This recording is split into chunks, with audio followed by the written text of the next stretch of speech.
Hi guys, my name is Jay. I'm a realtor with the Shane Carvalho team at eXp Realty, and joining me today are Nikki, Cary, and Matt, the owners of Lynn's Arcade, Pinball Parlor, and Can Slingery.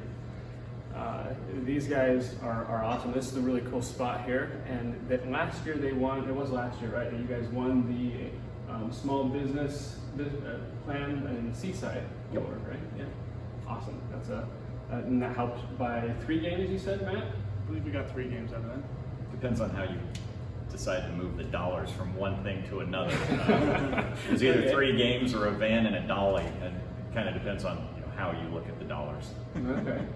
Well, good deal. Good deal. Well, congratulations on winning that. That's pretty awesome. Thank you.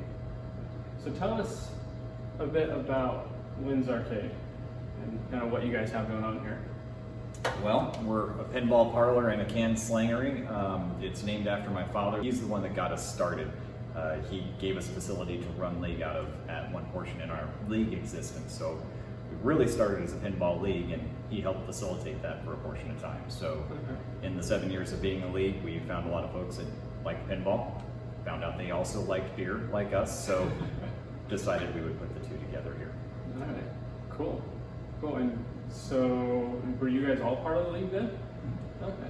It was us and one other person was our very first league nights. Yep. There were 4 of us. Okay. 4 of us playing 4 games at Angelina's Pizzeria Okay. in Salinas.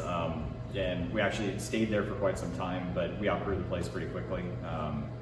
It was always entertaining having the kids like run around while we were trying to have a serious world-ranking pinball league, in the beginning. But then we ended up moving around a couple of places, went to Carbone, set up games there, ran league there, but missed the fact that we couldn't have the kids come. A lot of league members have kids, and those kids beat me in league, so they should certainly be in league with us. So we had to move, and that's when we went to the office to do that, called The Office, at undisclosed location otherwise. Okay. Oh, cool. So the league kind of brought around the business then. Awesome. And so what made you guys, other than, was it just the league then that made you guys decide to start it? Pretty much league warranted starting a business. We had seen what we've gone from 4 people to 40 at the other location. Oh, wow. Okay. So once we realized we could get 40 people every Monday to play in a league, what could we do otherwise? And if we could sell really good selection, like probably one of the best selections of beer in the county, on top of that, it might actually work out to being a good business model. So Sure. we took a year to write a business plan and really figure it out, and happened upon a spot that was cheap enough in Seaside, and landlord was really cool, and Seaside was really cool, and here we are. So it was a passion for both, pinball and beer. I thought that's where you were headed. I just wanted to make sure that's where you were that's where we were headed. going. Good deal. Good deal. And since you've opened, what's kind of surprised you most about being a business owner? The growth, steady growth. Okay. Honestly, watching it get busier and busier, and that we're filling a niche in this area that isn't there. Yeah. So watching that happen has been very surprising. It's been really good. That's a good surprise. Yeah. It's a lot of work. We knew that going in. Mm-hmm. I think the craziest thing that happened to us was probably COVID, because we opened in 2019. We were open for 6 or 7 months and then had to close for 15. That we were able to survive that is probably the most surprising thing to me. What do you think helped you guys survive that? Our people, League members. Okay. Yeah.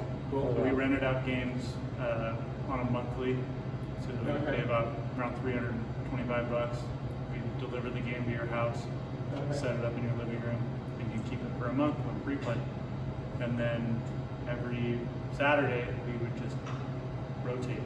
So we had a system set up to where we'd be picking up one game and dropping off in another spot, picking up that game, just kind of hopscotching them around. Okay. That's thinking on your feet to get it. League members were the reason why we survived. They all, we had them all hooked on competition pinball every single Monday. Yeah.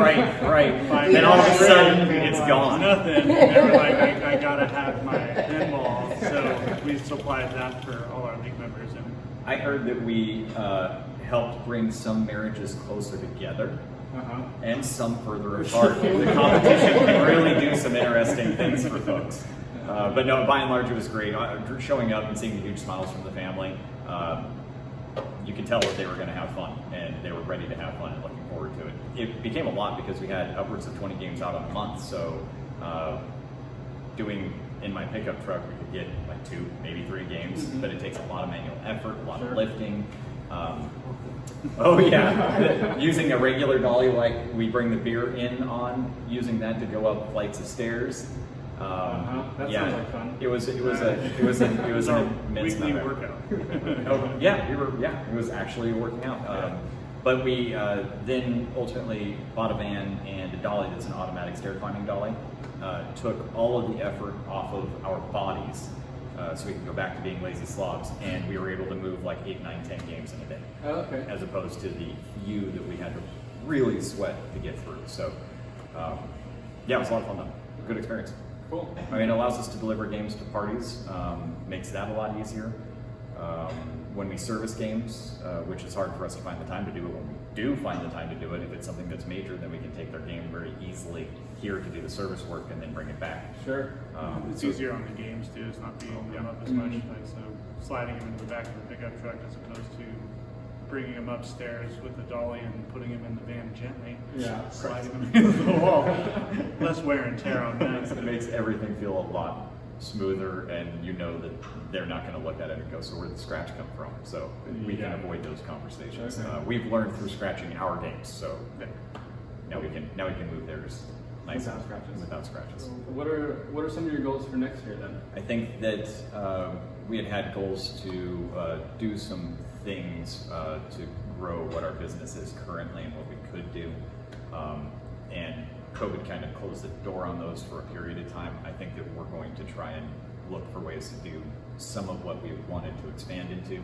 We're pinball enthusiasts, but we understand gamers, and gamers, you know, there are different types, and we could facilitate a lot more. So with greater space, we could do something like that. Sure. So I expect that at some point we'll do that. We're working on a patio for the front, so that'll be a nice addition as well.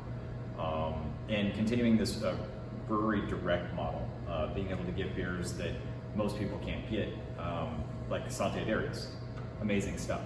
I had a huge appreciation for what they do, but to get them in was, I mean, I don't want to say it was a ton of effort because they were easy to deal with, and you know, I was able to get to know them otherwise, but it took 2 years to be able to actually get their cans in our cooler. So wins like that are huge, and there are a bunch of great breweries we get to work with. Alvarado, Other Brother, local. But there are some other breweries that aren't so local but do this. It's like hypercraft. I don't know. Craft is a word that gets thrown around, and I don't know. I guess it means small batch, and a lot of care goes into it. But it gets thrown around so much that I don't know that the meaning, is really there anymore. So hype, like these things are things that sell out. That's why we can't get it, because they're going to sell out anyway. They're going to have a line out the door anyway. They don't need us to be buying to resell their beer. That's not a marketplace they need. But those are the kinds of beers that we're trying to bring in. So that's what we go for, is the best that we can bring in. And then the seltzer thing was a surprise. Kind of happened a little bit before COVID actually hit, but it was kind of just like this goofy offshoot thing. But that changed. And I don't know, I was asked why, and I think it's because people got healthy, I don't know. Less calories. Less calories. I think that's maybe what happened, I don't know. But then we're able to find craft seltzers. Okay. So it's not whatever the other ones are, White Claw. These are actually craft breweries that are doing hard seltzers at the same time. And so Almost we're bringing everything in those. our refrigerator is craft, even though like our water is, so Yeah. it's kind of crazy. The soda, we're the only place outside of Minnesota to have that soda. That's from Minnesota. We taught them how to put it on a pallet and ship it to us. Okay. So we have, they're not owned by Coke, not owned by Pepsi.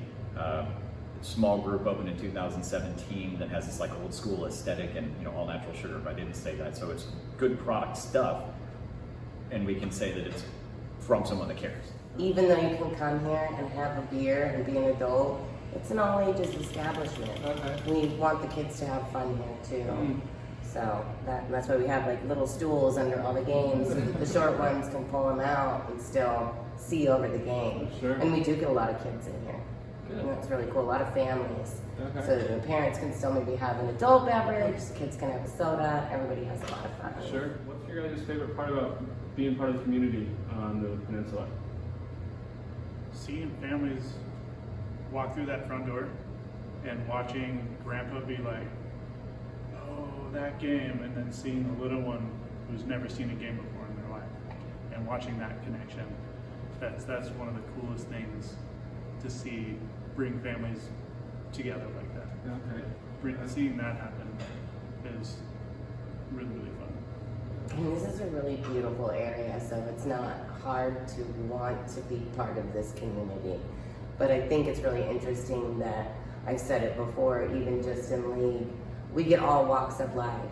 So it's anywhere who's like the lawyer to the server to anywhere in between, and that there's a common ground found here. So it doesn't matter how much you make, it doesn't matter where you live, it doesn't matter what's going on out there. Once you get inside here, it's just about pinball and having fun. And that's pretty cool. But league members have, we had a general contractor, plumber, we do electricians, we do painters. Okay. That's how this got put together. Was Okay. league. We knew a guy who does steel and builds the bar. Mhm. So all of this was from league and all these different people, all these different walks of life that all know something craft-wise to help build this whole place. Is there anything else you think that people should know about Lynn's Arcade? Seaside's awesome. Our block is rad. Well, I know that they only touched on it a little bit, but I'm going to nerd out about pinball just a tiny bit. Okay. So we said that we started with a league. We still run that league, and that is it blows their minds. It's a world-ranked league, so we actually score points in a world-ranked system when we play in that league. Okay. Some people find that a little intimidating, but it's really not. We're a really great, very accepting league. We want everyone of all levels of play to play with us. And I just want everyone to know that we do still have that league and that they should join us for that because it's a different way to play. Okay. It's fun to come in and play with your friends and play with family and all that. But on league night, yes, we've all played together for a long time, so a lot of us do kind of feel like friends and family, but it's fun to meet new people. And you get put together in these groups of 3 or 4, and then you just play a game together. And you're just like, hey, I'm Nikki. What's up? I'm Joe. And then you just meet new people a bunch. And that's like a really super fun thing that we do here. And I think that everyone should try it at least once. Doesn't have to be everybody's cup of tea, but it's super fun. Well, it gives you an opportunity to learn the games too, because you get to see what other folks are doing. You're not just watching the same people that you might play with in your family group. You're seeing other folks in their flipper control. You're seeing other folks with how they're stacking modes or in what order they're trying to play different shots. So you can pick up in a competitive format more information than you might pick up otherwise. Okay. So I think that there is a huge reason why we have league and why we focus on league so much. We are competitive pinball players. We have in our midst folks that are of the first 70 to have joined the World Ranking League. Now they're up to like 50, 60,000 people are in the World Ranking system worldwide. And then we have folks that are ranked in the top at least 500, but I think we have a couple in the top 250. Okay. There are some folks that really play some really great game, and so we get to play with them and lose to them or get lucky. Yeah. There's also the party situation. We talked a little bit about maybe going and doing off-site parties, which hopefully is part of our future as well, getting that really going, bringing a couple games to somebody's party, setting it up, doing all that. But we've had so many birthday parties here already. Okay. And we don't serve food per se. We have some snacks, but we allow outside food in. Okay. So we see a ton of young kids' birthday parties. We've seen sports parties after like wrapping for the season or won a game, all that kind of youth stuff. Bunch of pizzas all down the bar, swirling sodas, playing games. That's like really cool too. That's like another thing, and that's like been a real like buzzy thing for parents because then they can come in too. Like I said, they get their adult thing. The kids are having a great time. They can maybe play a little pinball, and the birthday party's so easy. A couple Costco pizzas, and then purchase some drinks from Lynn's and play some pinballs. We're very grassroots. I mean, this whole thing has just, it's grown, and it has certainly grown at a pretty fantastic pace, all of which we had anticipated and planned for and truly planned for. But yeah, it's us moving on up slowly. And COVID, a little bit of a speed bump. We're moving. We're moving. Good. Good. All right, guys. Well, thanks for joining me. I really appreciate it. Thank you. Yeah. And thanks for watching, guys. And come down and check this place out. Like Nikki was saying, it's great for families as well, and it's a lot of fun. So anyway, I appreciate it. Thank you Thanks. very much. Yes. Cheers. Cheers.